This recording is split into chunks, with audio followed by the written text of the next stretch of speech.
Isn't it interesting how everything is just coming together? You have Ripple talking about how they want to be at the forefront of digital infrastructures and how the future is tokenization. They talked about that heavily in the beginning of the year. You have BlackRock talking about tokenization is the future, how they want to go heavy. You know, they're all about making money. You have JP Morgan Chase talking about that as well, tokenization. Of course, they like to divide DLT from crypto, although we know when it comes to the companies that are at the forefront of these infrastructures, like Ripple, as an example, Algorand, that you can't separate the technologies from the native cryptos, which the big companies aren't going to know about anyway. They don't care about that. When it comes to the engine of the vehicle, they just need it to work. And they sell the vehicle. That's how it works. The native cryptos are in the background. You know, they provide liquidity, you know, smart contract capability, all of these different types of things. Listen, they're all saying the same thing. And now, so we have this news today from XRP, from Ripple. We have some news, some Chainlink news. Wait until you hear what they're saying. When you get all the companies from a diverse array of places all coming together on a certain idea, that's when you know it's the truth, or it's close to the truth, right? That's when you know a golden age is coming. There is no one that I've seen that is reputable that has said anything different other than, hey, DLT technology is the future. Now, if you look at it, there's nowhere else for the legacy system to turn. They're having major problems. But anyway, so we have some XRP news today. We have some Chainlink news. We got some Bitcoin news. We got some good articles today. Let's try to get through a lot of them. Okay. I hope you're all doing fantastic. The article begins. It's from Monica Long. It says Long also says that Ripple is looking to bridge the gap between TradFi and Web3 using the firm's, quote, credibility, reputation, and trust. That's major. I talk about this all the time. They have the most besides Quant. Let me clear that up. Let me put them in there. All right.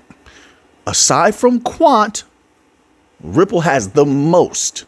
Quant is like in a close second when it comes to banks and institutions that they're working with. And from what I've seen, there may be others. I can't account for what I don't know. All right. Okay. So now that's going to go a long way when it comes time to roll everything out. They have companies on deck, on standby, ready to press that button, flip that switch, click. Even if they don't, that's a powerful advantage to have. Let's keep going. It says, unquote, plus its technological capabilities like liquidity, custody, and compliance. And make no mistake about it, they understand the liquidity that something like XRP or Algorand or XLM can provide. It's just a matter of who gets chosen, or if they're all chosen. Who knows? I don't know. I don't control these companies. But the big companies, the big money, understand how that works. And no doubt in my mind, they've considered the extreme possibilities of what can happen. Because, and this is why the video I released, I think it was last week, I was talking about liquidity. Did you see that chapter where I put all those articles in there about liquidity? It might have been like 5 or 6 article headlines in there. I do that so people could look it up. They're having a problem with liquidity. So they're going to either desire liquidity or require liquidity. New mechanisms to bring in liquidity. I also, in that same video, showed that there's new liquidity requirements coming. You can't get around these facts unless there's something else people want to tell me. Now, with the new liquidity requirements, that means if they have to have more value on hand, theoretically, they have less value to lend out. But if they have less value to lend out, that's less money that they're making. And they're a money-making business, so this is bad business. But the regulators are the ones making them, or trying to make them obey these requirements. Now, you tell me this is a solution. We have a solution to create the biggest liquidity cushion, which is also interesting. I've been using the verbiage liquidity cushion for years now. We're over 3 years now here with the channel, over 3 years. And we saw an expert come out recently and talk about when it comes to crypto, they talked about a liquidity cushion. We covered the article right here. It's all coming together. All this research we've been doing. We've been on the right path as far as what I can see. We have experts where this is their living, this is what they get paid for, and they're confirming what we've been thinking the entire time. The golden age is coming, DLT looks like it's going to dominate in the future. Utility coins have an extremely bright future. Of course, there's no guarantee. We don't work for these companies. We don't know, but we're going by calculations and science. And everything, every little bit of data that we have crunched together, all the different ideas we played, show an upward trajectory that is very, very dramatic, extreme. I mean, listen, like I said, could be wrong, but I don't think that we are. But let's keep going here. Let's keep going. All right. This is exciting news today. And then the next chapter, we're going to get to that chain link news. Let them tell you.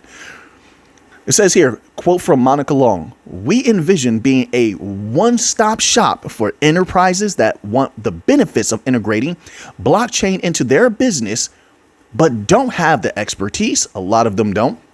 Resources, it's not about not having the resources. They don't want to expend extra money. They want to do everything for cheap. And let me tell you, when you do something for cheap, you don't build it yourself. You don't want to do it. It's going to be more expensive.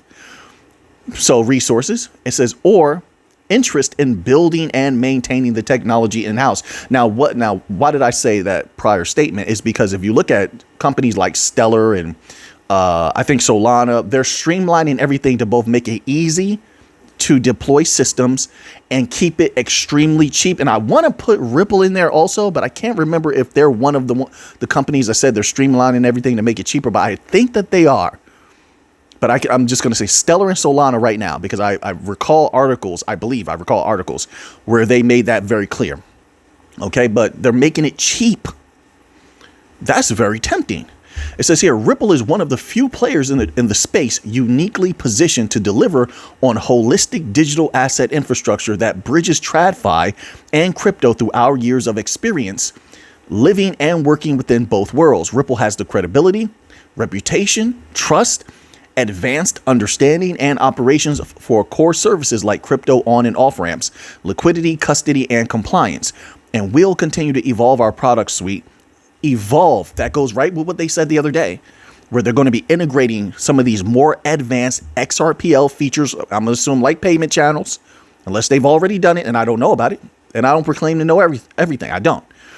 But more advanced features is what they said. So all of this makes sense. They're all saying the same thing. They're all on the same page. So we're going to see leaps in advancement, even though we're already way ahead of the competition. Did you see the video a couple videos back where it has Swift in the title? Swift has had a recent problem. Swift is not, they're done for as far as being the global power they used to be. Put that with the problem they just had, and that's going to turn a lot of business away, period. It is. When there's a better offering on the table and we have the better offering, we haven't even gotten up and running yet. We haven't even begun to dominate yet. We could do a lot more. We really could. You want to be honest. It's not like we applied to be a bank or something like that, or like we could have done that. We didn't do that. And I say we, but it's not really we, but you understand what I mean. I'm speaking as though like as a person who's been researching the bank coins for a long time. But you take that with what happened with Swift. They had a big mistake that happened that they were involved in. That's one.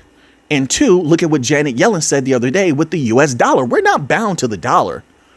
We're not. I've been saying that for a long time. We have global reach. What does that mean? We move all currencies. That means even when it comes to stable coins, it was never a question. We can move anything into anything. But I've said this before.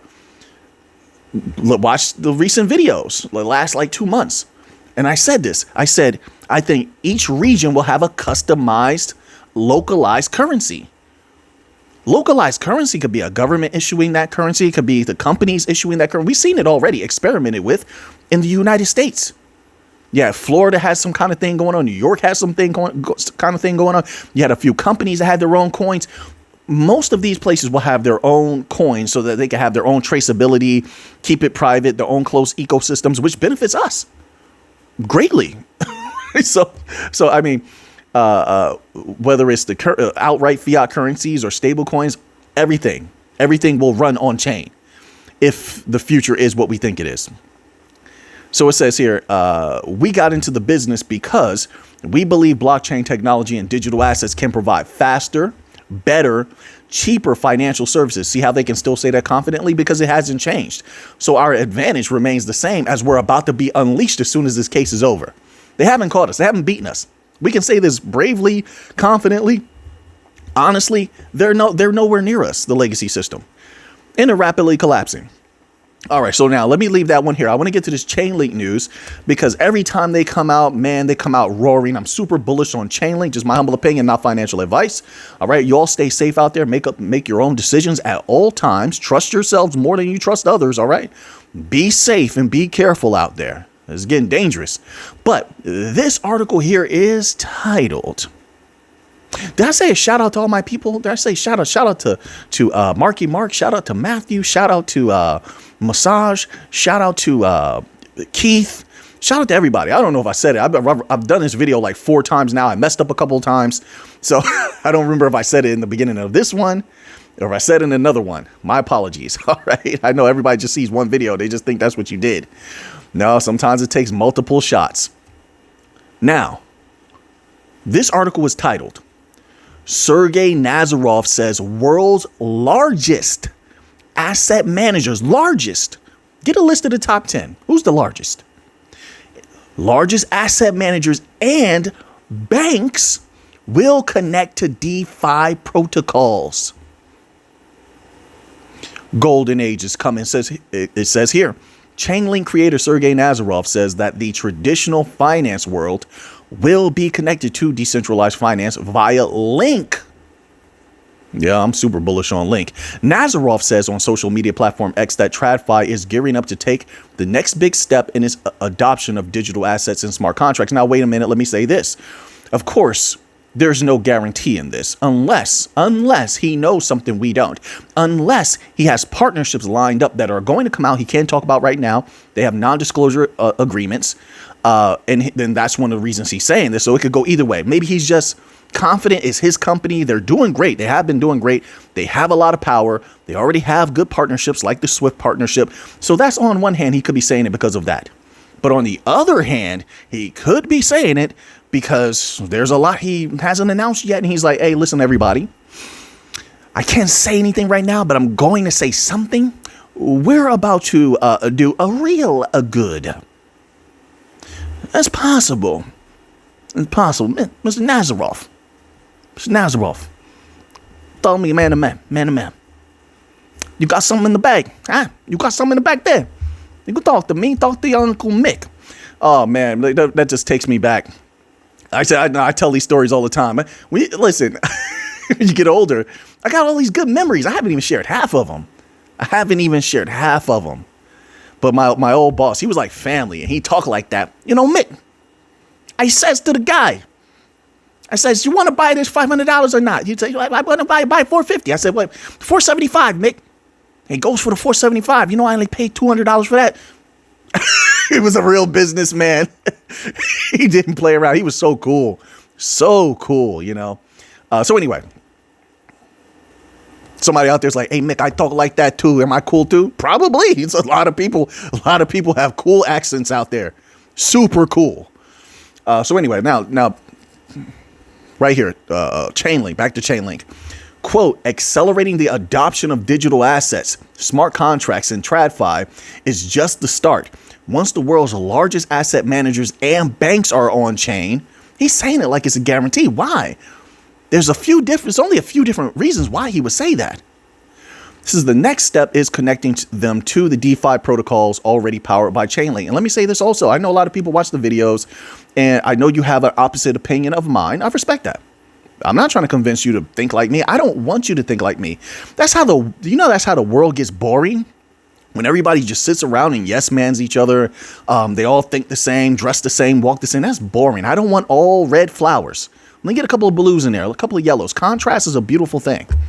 So once there is a single standard for how transactions work correctly across multiple chains, as well the two worlds of DeFi and TradFi. So wait. Now check that out. Now catch that. Once there is a single standard for how transactions work correctly, which we know he's talking about distributed ledger technology, if all of these utility coin companies come together on one standard, what do you call that? That's the new financial system. That is the new financial system. That is the golden age. And I think that they've known this for a long time, that they were all going to come together. This is why you had, as an example, you had Ripple sitting on the same panels with Stellar sitting on the same panels with Algorand. They all battled the government at the same time. Do you remember that? They're all on the same page. And I don't doubt that Chainlink is there. They all go to the same panels. They all talk to each other. They know they want to dominate. Sure, they're separate companies, but they have the same idea. And let me tell you this, maybe we shouldn't think this way, but they have the same enemy. The legacy system. The legacy system is the enemy and it benefits them at the same time. That's how it works.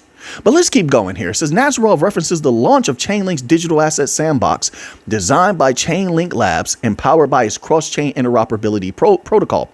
The Chainlink DAS aims to, quote, accelerate digital asset innovation within financial institutions by giving them access to, quote, ready-to-use business workflows for digital assets, unquote. Yeah, they're going to connect everything together. All of these are going to flow one into the other. I already see where it's going. There's no way around it. They need everything to flow one into the other. A new financial system is going to be something quite different than what we see now, I believe.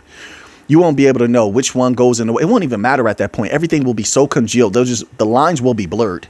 But that means a lot of value will flow seamlessly. And I think they all want that. That's the only way that all the money flows through everything, or has the capability or possibility to flow through the entirety of the new financial system. Everything must flow one into the other. Pure interoperability, which has never existed before and can only be done through these bank coin companies. Now that's bullish. Yeah. All right. Let me get this Bitcoin news in here. All right. Let's get to this Bitcoin. We knew this was coming here. Now, this article is titled Bitcoin Slips to Near 65K as Mt. Gox creditors receive assets on Kraken. Remember, I questioned that. I said, let's see what happens when all of this finally occurs. Here we go. So this is not a surprise. It says Bitcoin Cash led a 7% decline, while Solana Sol, Ripple's XRP, and Cardano's ADA also dropped 4 to 5% as the news of the Mt. Gox distribution weighed on sentiment. Of course, but I said this. We all know this. Bitcoin goes down, everything else goes down. Bitcoin goes up, everything goes up. And people still pretend like it's not that way. I know, because they tell me. I'm telling you what they tell me. When I say these things, because people said this stuff to me. People say a lot of wild stuff to me. So anyway, hey, if that's what they want to do with their opportunity to speak to me, what can I do? But I hear it. It says cryptocurrency slid on Tuesday as Kraken started to distribute assets to creditors of defunct exchange Mt. Gox, with the potential sell pressure weighing on the market. Bitcoin tumbled to $65,500, down nearly 4% over the past 24 hours, with Bitcoin Cash plummeted more than 7% over the same period. The broad market crypto benchmark CoinDesk 20 index declined 3%, with altcoin major Solana, Ripple's XRP, Cardano's ADA down 4 to 5%. Why do you reiterate that from the top? Again, every single time. Yeah, that's my pet peeve. Don't do article writers. Don't do that. You said it at the top. Ether outperformed most assets, trading mostly flat below $3,500, supported by the U.S. listed spot exchange traded funds, booking strong trading volumes on their debut day. The price action happened as multiple creditors reported to receive their cryptos after 10 years. Oh my word, 10 years of waiting from the estate of Mt. Gox, a one-time crypto exchange giant that imploded in 2014 after a hack. The estate started this month to transfer assets to several crypto exchanges, where users will be able to reclaim assets over the next weeks. I don't know why my brain had registered 2 weeks. I was about to hold up 2 fingers. It just says over the next weeks. Can you be a little bit more specific than that? Give me a number. The imminent distribution of nearly $9 billion worth of BTC and BCH has been a top source of concern for digital asset investors. Yes, but the storm will pass. This is not a storm that's going to last long. Not at all. And here's the thing. We know once that storm passes, the glorious sun is going to come out brilliantly bright. All the positive catalysts remain, and they're only getting stronger. The way the company's been talking, And it's not a guarantee, of course, because they don't need to keep their word. But the companies have been sounding super bullish on Bitcoin, like they want to gobble it up at some point. And if they do, around the same time all of this ends, the selling ends, whenever this type of stuff is over, that is insanely bullish and everything will go up. Theoretically speaking, of course. So now let's move on here. What else do we have today? I have like 7 more articles. I don't know what they're all about. I just collect articles throughout the day. I'm reading, I'm collecting, I'm shaking, I'm moving, I'm doing different stuff. Then I'm collecting articles. So by the time it gets to here, I'm just like, okay, what did I get? What do we have here? Because I might have got them early in the morning. You know, that's why sometimes you might see members only posts. Sometimes like super early in the morning. Yeah, but my sleep schedule is crazy. So we have an SEC article here. Oh no, let's cover that. This article is titled "The SEC's War Against Ethereum and Consensus Isn't Over." Now that's something I need to know about if I'm going to make certain decisions. Gary Gensler will be forced out. Will be. Why do you say that like it's a guarantee? Are you sure about that? Will be forced out as SEC chairman if a certain person is elected. Is that how it works? But he could remain as a commissioner to continue his anti-crypto crusade. What difference does it make if he can just continue his crusade? And that's inconsequential, is it not? Oh, man. Maybe I'm misunderstanding here. There's something I'm not grasping. So now, let's continue on here. There is a broad misunderstanding in the crypto community about the status of the SEC. They're in their campaign to undermine blockchain. It says, when Consensus announced in June that the SEC had decided to conclude its Ethereum 2.0 investigation, it was taken as another signal that a hostile administration was changing its tune. That, I'm afraid, is simply not true. The SEC is as antagonistic as it has ever been, and that is unlikely to abate. Oh, I like that word. Good verbiage. Good word. Abate. I haven't heard that in a long time. Is unlikely to, I would have thought they'd just say end, unlikely to abate until new leadership takes the agency in a new, more productive policy direction.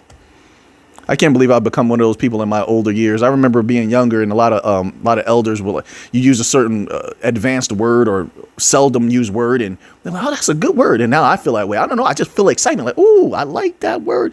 See, when I like something, I'm just honest about it. Somebody has a strong name, like a good name. I'm like, oh, I like that name. I like, that's a good name. It's like I feel joy from certain things and I'm not ashamed or afraid to show it. You know, I feel like a lot of other people are. They don't want to be themselves because of how society may look upon them or treat them. I'm not a part of society, really. Like, I'm kind of cut off from society. I do what I want. I'm not influenced by them at all. Even if I was really, really intertwined with society like that, I still wouldn't care. You're going to do what? I mean, like, what's the consequence here? Because I don't have a whole lot of fears. Not at all. Matter of fact, I'm trying to think. And I don't want to say I have no fears at all, because then that would sound arrogant. You know what I mean? But, you know, what society thinks, just not one of them. You know, we got a short life here. You can't worry about what people think about you. Sure, you might listen. Yeah, you can't worry about that. Enjoy your life every second of it. Be yourself. Be free.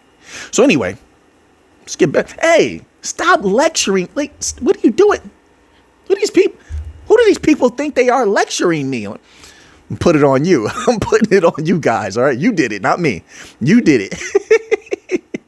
All right. Anyway, so now it says both policy wonks and public at large perceive that the SEC might be rethinking its stance when it did an 11th hour about face in late May on approval of a spot Ethereum exchange traded product. My apologies. When that decision was made, the days were numbered for the SEC's year-long harassment of the Ethereum protocol development community. Who wrote this article? I like them. I like how they're talking. It says it is a big moment, but it has resulted in the SEC shying away from maintaining very aggressive positions about blockchain software more generally. All right, so talk to me now. We know all of that.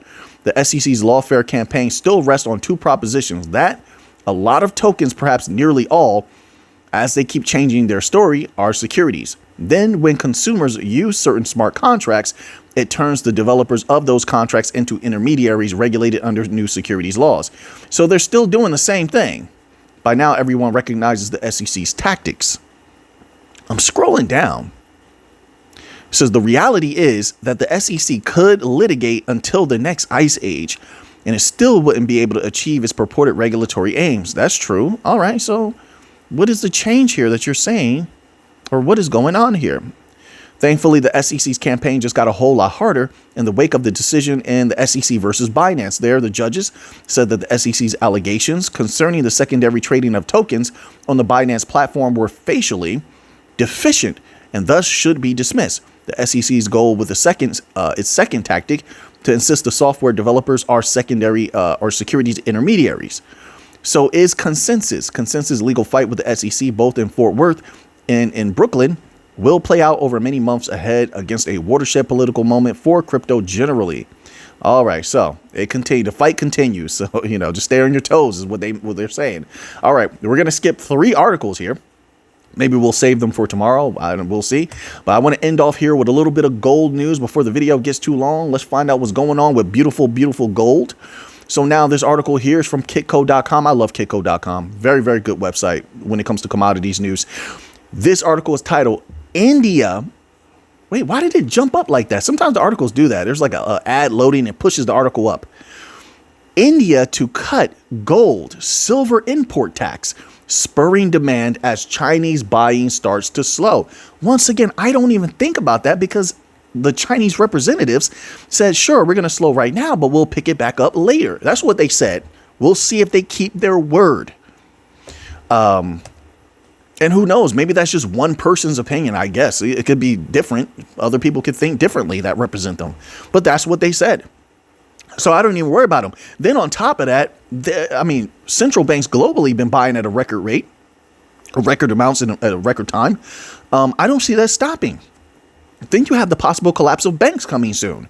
So there's that. The world's top 2 gold consuming nations could potentially see a divergence in demand in the second half of the year. On Tuesday, the Indian government announced a plan to slash its import tax on gold and silver from the current level of 15%.